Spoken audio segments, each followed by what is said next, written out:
I can go to the next slide. Yeah, thanks. Okay. Yeah, the next slide, I wanted to talk more in details about the four pillars of Agile, and then I will be like more urging everyone to have critical thinking and benefits and drawbacks of Agile on organizations and companies. First one is structure. We have structure as a workforce size and location model, and reporting structure, role and responsibility, and governance. Governance is like something that we talk a lot about through the latest years, because we have to do streamline decision making, assess the risk, and check all kind of governance issues that we can have to be more structured in the company. And also to have more structure, we should identify more roles and responsibilities as I detailed in the first slide. Reporting structure, we should identify each company her reporting structure way to simplify and detail the most important points in the reporting. And workforce size and location model, take a mission-oriented approach to workforce size and location is like to have more location model-oriented, mission-oriented, and workforce size. So this is the structure, and for the technology part, myself, I'm working as program manager on IT department, so it's a pillar that's very important to me, and I think to a lot of departments as well. So for the technology, we have four important points, which are supporting systems and tools. More and more we are using IT in the different departments, so systems and tools are very, very important, whether for HR, finance, and any other department. Architecture evolution, enable design and evolution of architecture based on requirements. So architecture is very important to have evolution on our system, on the technology that we are using in the company. So that's why it's very important to point on architecture. Delivery pipeline. So we work more and more on agile teams to have more automated build, and also integration, continuous delivery processes. So it's a very important point, especially on agile environment. And the last point is IT infrastructure and operations. So we work more and more whether on cloud technologies, on infrastructure, and also on on-premise technologies to keep infrastructure stable, high availability, and support rapid changes.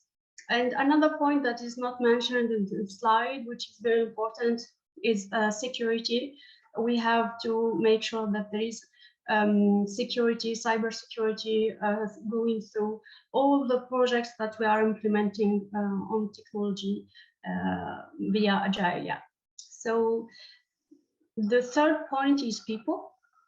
People in Agile methodology are very important, and we focus a lot on people in Agile process. First of all, when we talk about people, we talk about leadership. So if we have an agile team and project management is not well handled, the team even if they are self-organized, responsible, unfortunately the outcome would not be efficient, would not be meeting the expectation of the client. So leadership is very important on managing people. Talent management, as we said in the first slide, we should provide more focus on talent management. So we have to attract and retain best talent.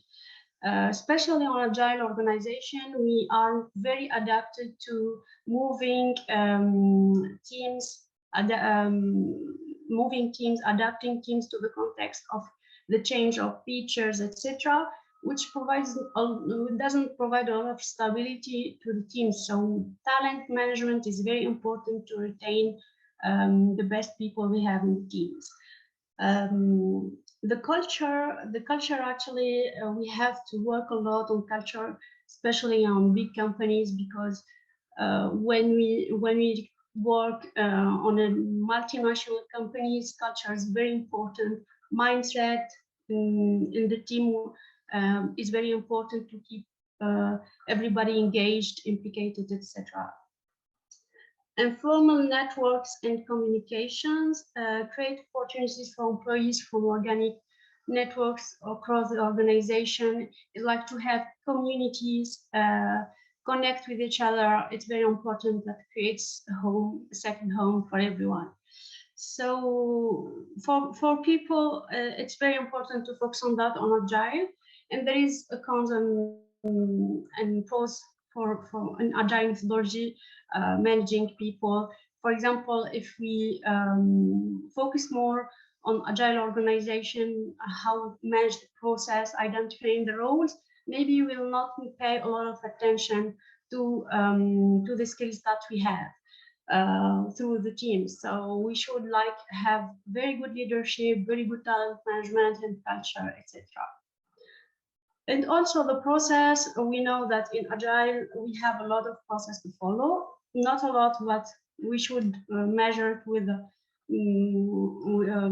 wisely. So Agile ceremonies, we all know about that. So we should manage team processes, linkage mechanisms, create means for resources from different functions to collaborate. So we should have cross-functional teams, planning and decision processes. So we have to do like planning processes, but plans, unfortunately, even the best plans can fail, and design planning, decision making should be a way to test and learn, but not necessarily to succeed, but we should learn at every phase of the project.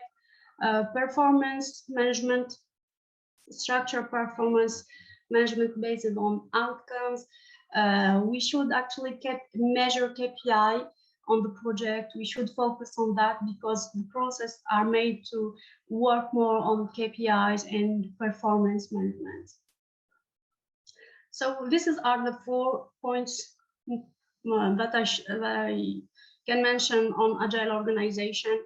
And I wanted to detail that in order to focus more on pros and cons and how far Agile can go on managing the structure, technology, people, and process. Yeah.